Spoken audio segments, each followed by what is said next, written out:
Welcome to Techstination. Joining us is David Hyman with Unagi, U-N-A-G-I. Thank you for joining us, David. My pleasure. Good to be here. Well, tell us what Unagi is. In this case, it's not something we're going to have for dinner. Exactly. So Unagi is the best stand-up electric scooter that you can buy today. Well, describe for us why it's the best, how it's different. For sure. Well, as you may know, and some of your audience may know, that stand-up electric scooters are quickly blanketing the earth, mostly through a handful of companies that are doing something called ride sharing, where they put a proliferation of these scooters on the street, and people can just jump on them and for a couple bucks take a short ride and get from point A to point B in a very efficient manner, and in a way that's more fun and a lot less expensive than taking an Uber or a Lyft. So these companies have really just taken off. 100 cities this year alone in the United States. So if some of your audience isn't exposed to this, they most likely will be soon, because the trajectory in which they're blanketing the earth is faster than Uber and Lyft. And in fact, those two companies are now pivoting their businesses to focus on electric scooters. The whole category is called last mile. This ability to solve this problem of letting people do short distances in a way that's more efficient than taking an Uber or their own personal car. And so we actually, our model's a little different than those guys. We think there's a sizable share of the market that's going to want to just own a scooter and not rent them for a short ride.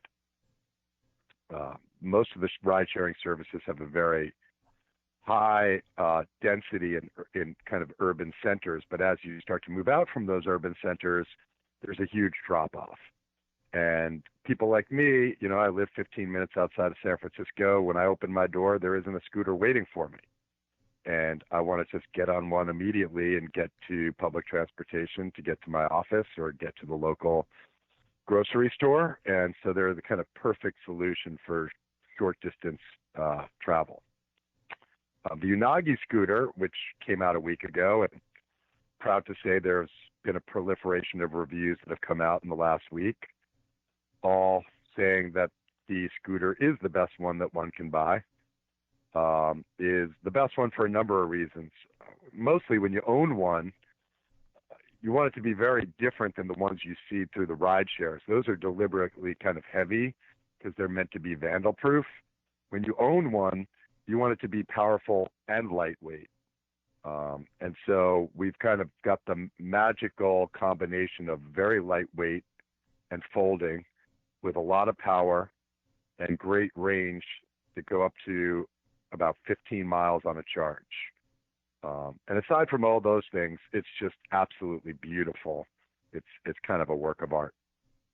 Tell us about what went into the styling here. You've got a couple different models, right? Yeah, I would urge your audience to go to unagiscooters.com where they can see them, because it's hard to describe the aesthetic. It's like describing what an iPhone looks like or a Tesla. They have incredible paint jobs. The base of the scooter is made from machined from a single block of aluminum. So there's just no seams or gritty finishes. The pole that folds up is made of carbon fiber. The handlebar and the front fork are made out of magnesium, which is a lot lighter than aluminum. So in every instance we could find ways to shave weight, we did. And that's why the whole scooter weighs about 21 pounds. And, your lightest bicycle on earth, is 30 pounds and up. So fairly light and very small footprint to take on a subway or a train. And they're kind of the ideal devices to get you to the train, and then when you get off your train, get you to your office. They're like the ultimate solution for commuting. What should people know about how fast these can go and what the range is? We cap the speed for safety reasons, and different states have different regulations around that. But we let them go about 16 miles an hour, and you can get about 15 miles of range on a single charge. They charge at home, just like your iPhone. It's a small charger. You bring it in your house, you charge it. It takes about 3.5, 4 hours to charge from empty to full. So you wake up and you've got a full charge ready to go about 15 miles. We've got two models that are identical, but one's got a lot more torque. So our base model, which is the E250, has a front 250 watt motor. And that's a perfect solution if you live in a flat urban city. So for example, I'm in New York right now visiting, and I've been riding around the last few days, and you would never need more than that if you lived in a city. And a few weeks ago I was in downtown Los Angeles with one, and I had the same experience. It was awesome. When you live in a place like I do in the Bay Area where we have a lot of hills, you would prefer the one that has more torque, which is called the E450. And that's got dual motor, a motor in the front and rear wheel.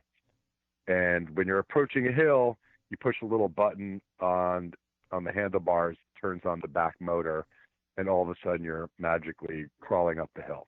Tell us what your thoughts are about how cities, suburbs, etc., are going to have to adapt to the proliferation of scooters. What needs to be done to really make this safe and continuing the success? That's an excellent question. So, number one, the technology to allow these devices to exist kind of happened before cities knew how to regulate them, which is often the case. And the two ride-sharing companies that are the most aggressive in the space, Lime Bike and Bird, their model's very different than ours. They come to a city, and it's the model of do it now and beg for forgiveness later.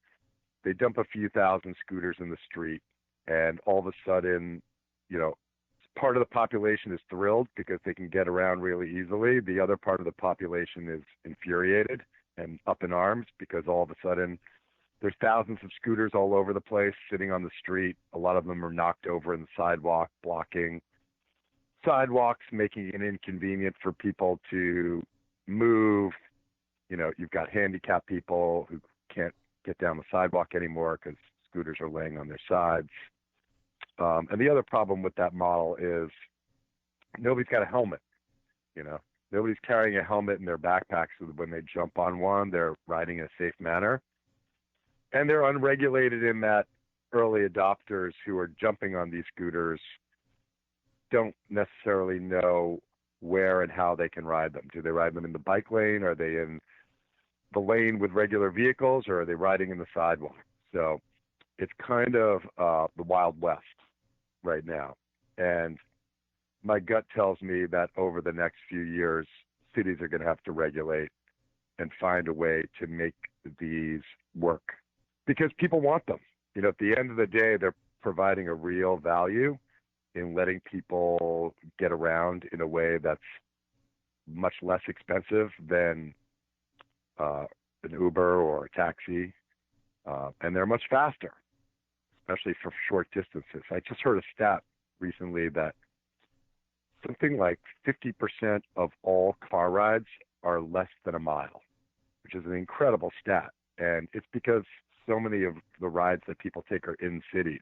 And all of those rides could easily move over to this type of transportation. And that's one of the reasons that Uber and Lyft are now quickly shifting their business models to the electric scooter space, because they see how many people are switching over to Lime Bike and Bird and not taking Ubers and Lyfts anymore. So, the helmet problem for the ride shares is a conundrum. I don't know how they're going to figure that out. The thing we love about ownership with our business and what we're doing is, number one, you get the best scooter in the world, like much nicer than the ones you'd see on the street. Number two, way more convenient. It's always there when you need it, when you open your door. Number three, you take a lot of these issues out of the equation, right? There are thousands of scooters sitting on the ground, messing up the city, blocking sidewalks, and it's essentially public litter and ruins the beauty of a city. And when you own one, It's easy to have a helmet, just like a bicycle. You get on it, you've got your helmet, and you're walking out the door. And interestingly, in January, when we come out of our Kickstarter, right now we're on Kickstarter, everybody, but if you go to unagiscooters.com, it'll take you over to our Kickstarter page. In January, when we come out of our Kickstarter, which is a crowdfunding campaign, we're actually going to be offering financing. So you'll be able to own the best scooter in the world for about $45 a month with 24 payments.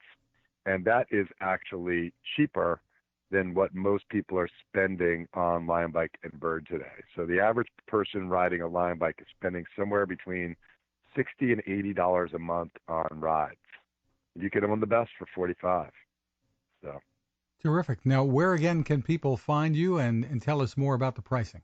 the best place to go is our website, unagiscooters.com, where we sell them globally from our website. The price when we come out of our Kickstarter in January will be $890 for our base model and $1,090 for our model that has more torque.